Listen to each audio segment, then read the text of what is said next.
En tant que parent, vous est-il déjà arrivé d'avoir de la difficulté à communiquer avec votre adolescent? Cette brève capsule vise à faire ressortir des obstacles qui peuvent entraver la communication, mais surtout, elle va vous démontrer comment il est possible de favoriser une meilleure communication. Allons voir ce qui se passe dans la famille d'Utile.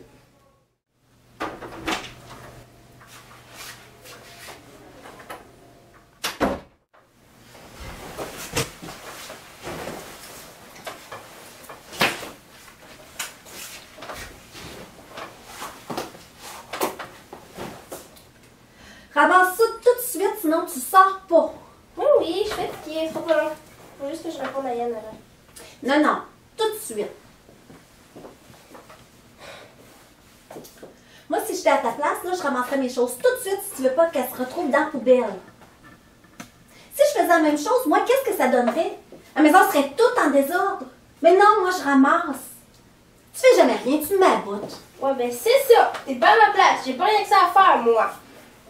On sait bien, t'es trop lâche pour le faire. C'est pas nouveau. Si ça continue, là, je vais t'enlever ton cellulaire pour le restant de ton secondaire.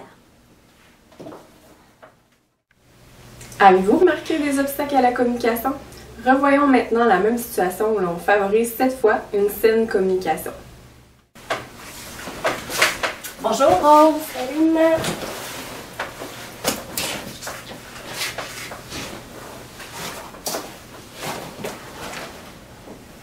J'aimerais que tu ramasses tes choses d'ici l'heure du souper, s'il te plaît. Oui, je suis fatiguée. Ça sera pas long. Faut que je réponde à Yann avant. OK, c'est correct. Tu te rappelles ce qu'on a convenu?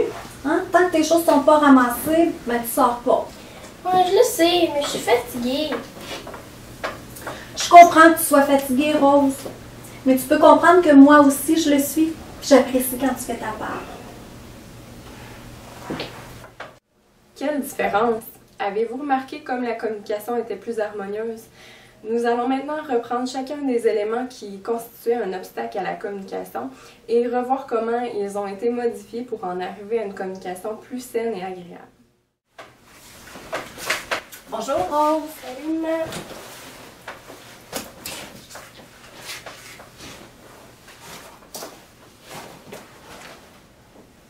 J'aimerais que tu ramasses tes choses d'ici l'heure du souper, s'il te plaît.